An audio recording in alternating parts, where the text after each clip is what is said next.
Deuteronomy Chapter 32, Song of Moses. Pay attention, heavens, and I will speak. Listen, earth, to the words of my mouth.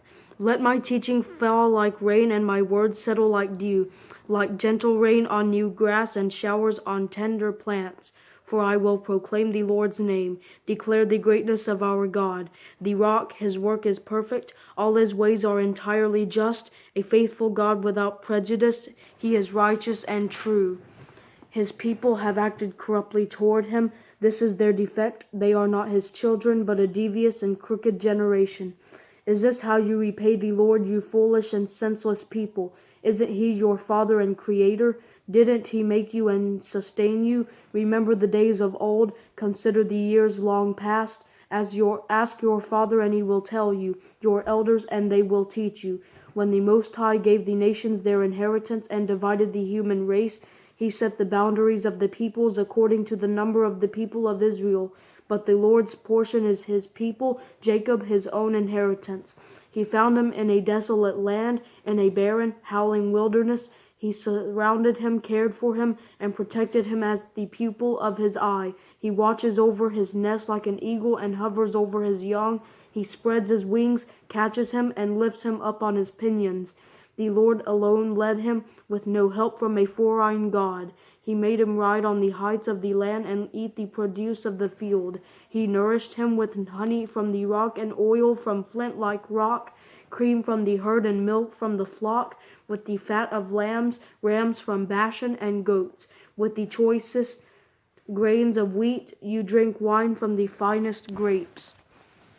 Then Jeshurun became fat and rebelled. You became fat, bloated, and gorged. He abandoned the God who made him and scorned the rock of his salvation. They provoked his jealousy with foreign gods. They enraged him with detestable practices. They sacrificed to demons, not God, to gods they had not known, not new gods that had just arrived, which your fathers did not fear. You ignored the rock who gave you birth. You forgot the God who gave birth to you. When the Lord saw this, he despised them, provoked to anger by his sons and daughters. He said, I will hide my face from them. I will see what will become of them, for they are a perverse generation, unfaithful children.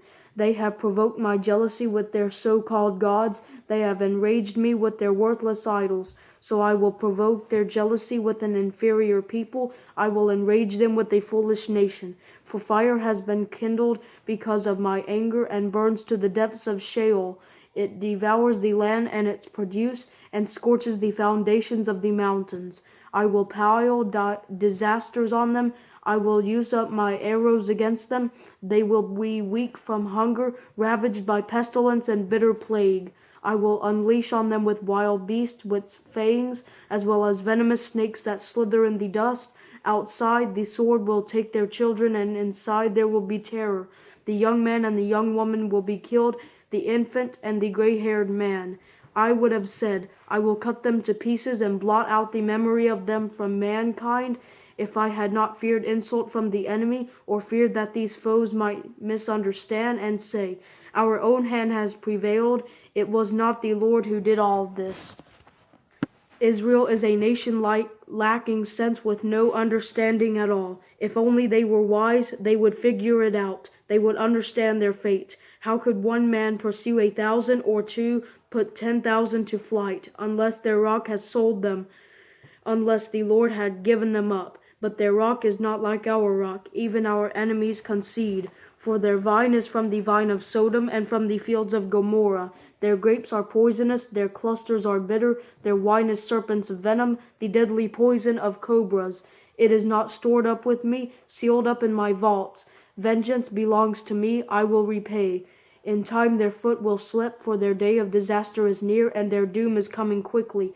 The Lord will indeed vindicate his people and have compassion on his servants when he sees that their strength is gone and no one is left, slave or free. He will say, where are their gods, the rock they found refuge in, who ate the fat of their sacrifices and drank the wine of their drink offerings? Let them rise up and help you. Let it be a shelter for you. See now that I alone am he. There is no God but me. I bring death and I give life. I wound and I heal. No one can rescue anyone from my hand. I raise my hand to heaven and declare, as surely as I live forever, when I sharpen my flashing sword and my hand takes hold of judgment, I will take vengeance on my adversaries and repay those who hate me. I will make my arrows drunk with blood while my sword devours flesh, the blood of the slain and the captives, the heads of the enemy leaders. Rejoice, you nations, concerning his people, for he will avenge the blood of his servants. He will take vengeance on his adversaries. He will purify his land and his people. Moses came with Joshua son of Nun and recited all the words of the song in the presence of the people. After Moses finished reciting all these words to all Israel, he said to them, Take to heart all these words I am giving as a warning to you today, so that you may command your children to carefully follow all the words of this law. For they are not meaningless words to you, but they are your life, and by them you will live long in the land you are crossing the Jordan to possess. Moses' impending death. On that same day the Lord spoke to Moses. Go up Mount Nebo in the Arabim range in the land of Moab, across from Jericho, and view the land of Canaan I am giving the Israelites as a possession. Then you will die on the mountain that you go up, and you will be gathered to your people, just as your brother Aaron died on Mount Hor and was gathered to his people. For both of you broke faith with me among the Israelites at the waters of Meribah Kadesh in the wilderness of Zin, by failing to treat me as holy in their presence.